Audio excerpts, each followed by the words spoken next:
ಬೆಟ್ಟ ಬಂದಿರೋದು ನೋಡಿ ಬಹಳ ಖುಷಿ ಆಗ್ತದೆ. ನಾನು ಇನ್ನೊಂದು ಮಾತು ಹೇಳಕ್ ಹೇಳ್ತೀನಿ. ನನ್ನ ಜೊತೆ ಮಾತಾಡಕ್ ಬಂದಾಗ ನಾನು ಏರ್ ಧ್ವನಿಯಲ್ಲಿ ಮಾತಾಡಿರ್ಬೋದು, ನಾನು ಮಾತಾಡಿಲ್ಲ ಅಂತ ಹೇಳೋದಿಲ್ಲ. ನಾನು ಏರ್ ಧ್ವನಿಯಲ್ಲಿ ಮಾತಾಡಿದ್ದೀನಿ. ಏರ್ ಧ್ವನಿಯಲ್ಲಿ ಮಾತಾಡಿದ್ರು ನಾನು ಸತ್ಯನೇ ಹೇಳ್ತೀನಿ. ಏನ್ ಹೇಳಿದ್ದೀನಿ, ಸರ್ಕಾರದಿಂದ ಎಲ್ಲಾ ಜಿಲ್ಲೆಗೂ ಬಂದಾಗ ನಮ್ ಜಿಲ್ಲೆಗೂ ಬರ್ಬೇಕು. ನಮ್ ಜಿಲ್ಲೆಗೆ ಬರ್ಲಿಲ್ಲ ಅಂದ್ರೆ ಅದನ್ನ ಕೇಳಕ್ಕೆ ನಾನು ನಿಮ್ ಪರವಾಗಿ ನಿಲ್ತೀನಿ ಅಂತ ಹೇಳಿದ್ದೀನಿ. ಈ ರೀತಿಯಾಗಿ ಏನ್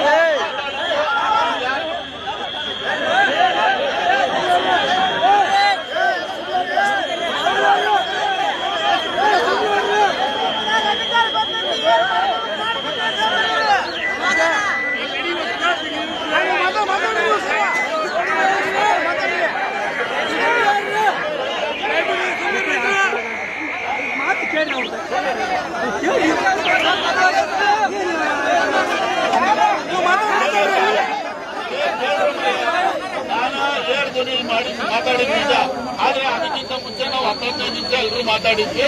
ಏರ್ ಧ್ವನಿಯಲ್ಲಿ ಮಾತಾಡೋ ಪರಿಸ್ಥಿತಿ ಬಂದು ಮಾತಾಡಿದ್ದೆ ನಾನು ಏರ್ ಧ್ವನಿಯಲ್ಲಿ ಮಾತಾಡಿದ್ರಿಂದ ತಪ್ಪು ಭಾವನೆ ಬಂದಿಲ್ಲ. ಅದಕ್ಕೆ ಕ್ಷಮೆ ಕೇಳ್ತೀನಿ.